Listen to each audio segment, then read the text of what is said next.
Chapter 7, Chapter 8, Section 7.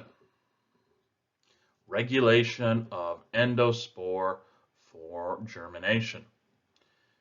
Okay, as we talked about in Section 6, the forming of the endospore is tightly regulated. Okay, it's a series of events that are going to get certain operons and regulons activated, expressed.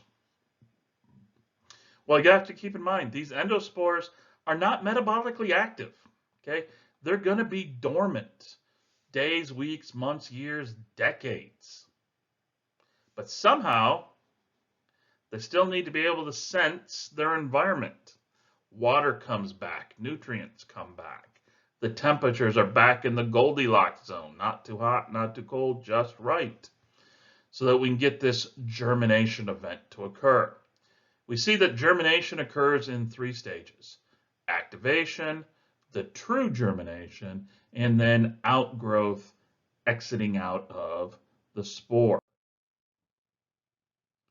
So you have these endospores that are sitting there metabolically nothing. You have the multiple layers, the coats, the core.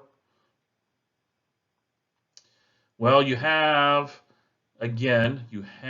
receptors, 2-component receptors that are there for when things come back. Well, triggers. Well, enough of those receptors get triggered. Not just one gets triggered. It's going to have to be, a threshold. Too low, too many, could just be happenstance.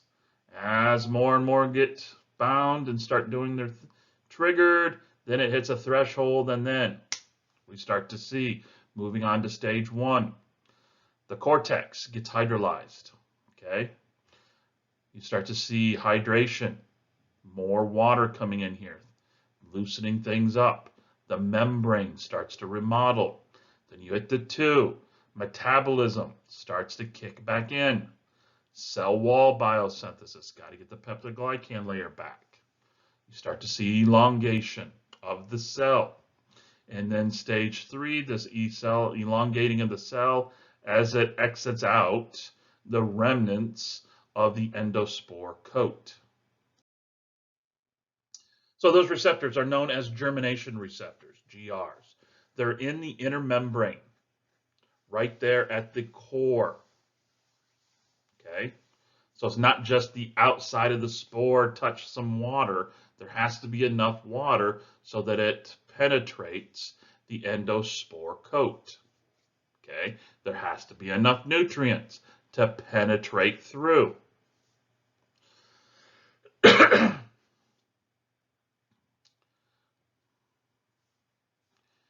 Different receptors, GER-A, GER-B, GER-K. Well, alanine, asparagine, glucose, fructose, potassium. And then there's going to be ones for water and things like that respond to a high enough concentration of water being present. Okay, look at that. Alanine, asparagine, glucose, fructose, potassium. Okay, so there's got to be amino acids there. Alanine, asparagine. So that means there's proteins, there's things there. There's going to have to be some carbon source. Glucose, fructose are readily available in the environment. They're some of the more predominant sugars that are easily accessible. So if you've got amino acids, you've got sugars, you got everything a cell will need to be metabolically active and be happy.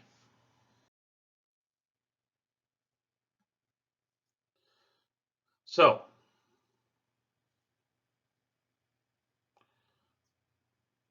what happens here? Well, when everything starts, this cascade of the GER-A, B, and K, and all those, you see that monovalent cations, what is it called? Calcium, diploclinic acid, DPA, from the spore core are released. Okay, so remember, these are the things that were there holding the DNA, stabilizing it. So they're going to be released here. You're going to start to get rehydration of the core. Because remember, because of the DPA and the cations and all of this, water has been excluded from the core. So you're getting this back in here. You're starting to put things back into an aqueous solution.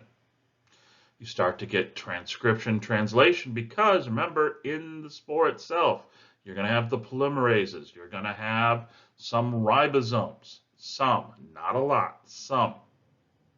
You're going to have different chaperone genes that are, you're going to get certain genes, the chaperone genes, that are going to start to become expressed so that, these are going to be the early genes, so that way you can start getting more metabolic activity occurring.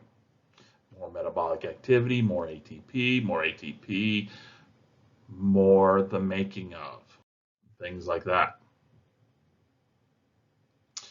Then you're going to get expression of what is known as CLE, cortex lytic enzymes. They're going to go through and start cutting the cortexes. Remember, the cortex is one of those layers. So you need to release the interior portion of that that's been walled off, so that way the cell can now exit out. It can start to expand. So removal of the cortex, got to happen. That's there, well, then everything's still bound in, trapped in, nothing's getting out. Limited things getting in, but no cell is getting out.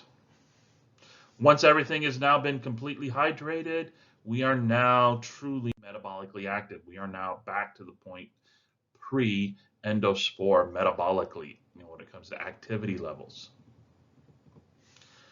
So this is when we enter into stage 3. Our metabolism's about back where it needs.